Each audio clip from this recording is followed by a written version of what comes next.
Of all the many antagonists found across the sprawling landscape of Azeroth, few are more iconic than the Defias Brotherhood. A bold criminal organization found throughout the human lands, the Defias are bandits, many of them once stonemasons of Stormwind before being cast out by the corrupt House of Nobles. Now, led by the cunning Elwynn Van Cleef, the gang is launching attacks on farmsteads and caravans, claiming nearly all of Westfall as their own. The story of the Defias is well known to most classic WoW players, but in all my years of exploring the game, there are a few details, and perhaps even conspiracies, that have remained hidden to most. Today, I want to uncover these secrets and share them with all of you 20 years after their inception. As always, thank you for your support of the channel, and with all that being said, let's get right into it.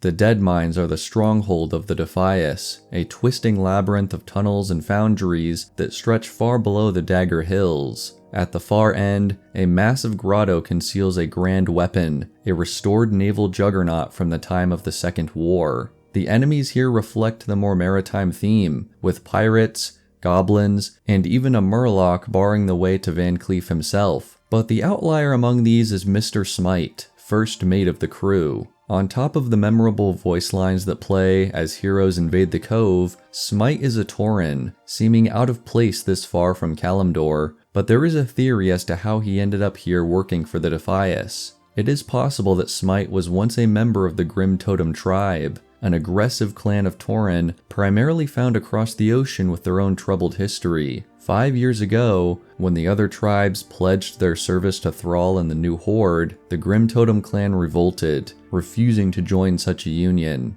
In those 5 years, the Grim Totem have since become outcasts, raiders on the fringes of society, with some members abandoning their clan entirely. Smite may be just that, an exile of exiles, leaving the lands of Kalimdor for a new chapter in life, perhaps getting mixed up with the South Sea Freebooters or the Bloodsail Buccaneers before ending up in service to Van Cleef aboard the Juggernaut. Curiously, Smite's signature boss ability is switching up his fighting style throughout the fight, swapping between a sword, axe, and mace, something that could further tie back to his upbringing in the warlike Grim Totem culture. There is one final clue that gives a bit more weight to this theory, but you can only find it on one day of the entire year. September 19th, Pirate Day on Azeroth. In Booty Bay, a group of pirates known as the Dread Crew return from their adventures on the South Seas and revel in town, including first mate Hapana, another Tauren, sporting a similar appearance and title within the crew.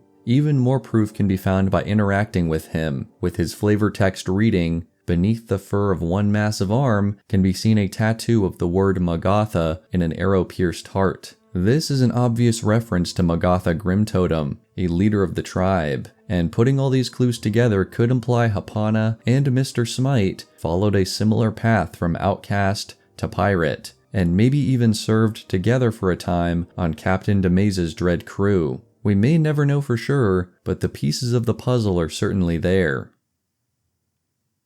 Let's build on this pirate theme a little bit more. We never find any evidence of direct pirate involvement in the Deadmines, with all the mobs either having the Defias or Goblin prefix words, but we can look elsewhere. During the Defias Brotherhood questline, a rogue named Wily the Black gives us some intel about the gang, and writes the following in a report that is sent back to Westfall. They have a vast underground network built, bigger than you know, from Booty Bay right to Stormwind Keep. They are working on a weapon of mass destruction.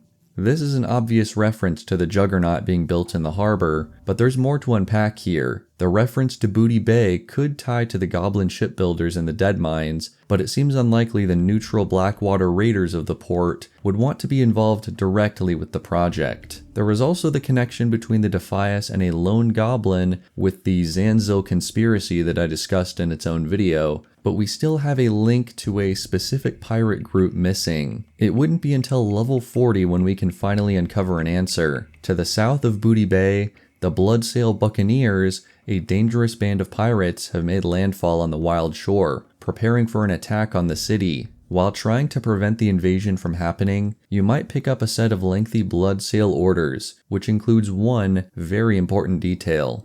I want the black spot placed on Revelgaz and Seahorn. Send 'em right to the bottom of the sea for all I care. You blokes are responsible for salvaging anything that might be of use for our little project with Van Cleef and the Dead Mines.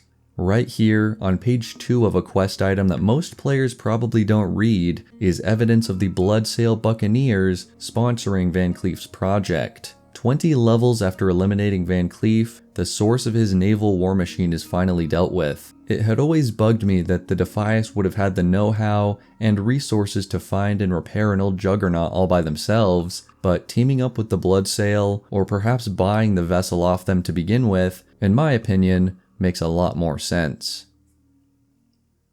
It's not every day that you find a location in WoW meant only for one class of players, but Elwynn Forest has one of my all-time favorites, Jared's Landing. In the very south of the zone, a small house and dock, once run by decent folk, is now overrun with Defias bandits. While most players might scout out the area to fill in their world map, only rogues have the chance to complete a quest here, specifically their level 10 class quest that involves the use of pickpocketing and stealth.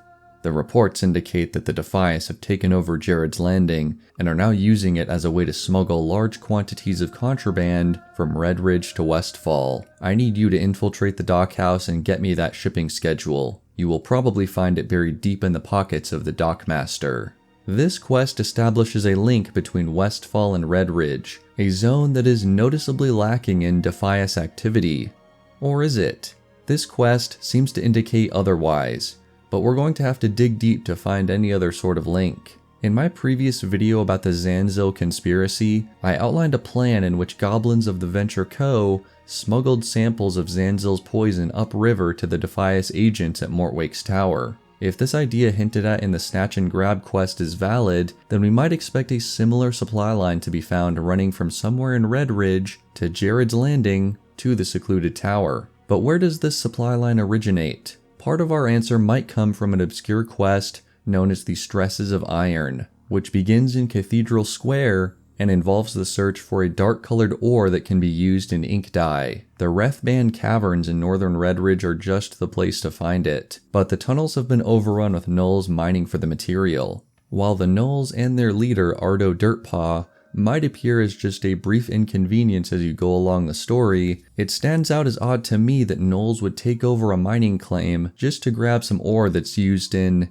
inscription ink. There's something more going on, and it's likely this ore is being used for more purposes than just ink, perhaps as a coal-like fuel source or a component of explosive powders, both of which might interest none other than the Defias. We know the gnolls of Elwynn Forest are being controlled by the bandits, so it's not hard to imagine the Red Ridge pack might be helping them too. Foreman Oslo in Lakeshire gives us another very suspicious case that supports this supply line conspiracy.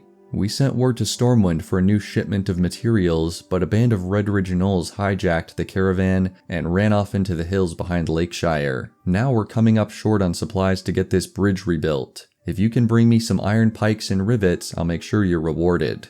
Notice how the gnolls aren't stealing weapons or anything that could directly benefit them. The shipment was construction supplies for the town bridge, supplies that Van Cleef and the Defias could use aboard their juggernaut. Maybe these supplies are the contraband traveling down the river to Westfall, stopping for inspection at Jared's Landing before being sent to the Dead Mines. We don't have any other clues that relate to this theory, but there is one NPC I'll end with today, Wiley the Black, that rogue found at the Lakeshire Inn. An informant with plenty of intel on the Defias and their activities, Wiley's note to the militia in Westfall leaves out any mention of Red Ridge. But it's possible he's still investigating the leads we've talked about here. Or who knows, maybe he hasn't fully abandoned his criminal ways, now operating from the shadows to further his own goals while selling out the Defias. We may never know, but the clues scattered throughout this zone and beyond seem to hint that there is much more to this dark network than we ever see in game.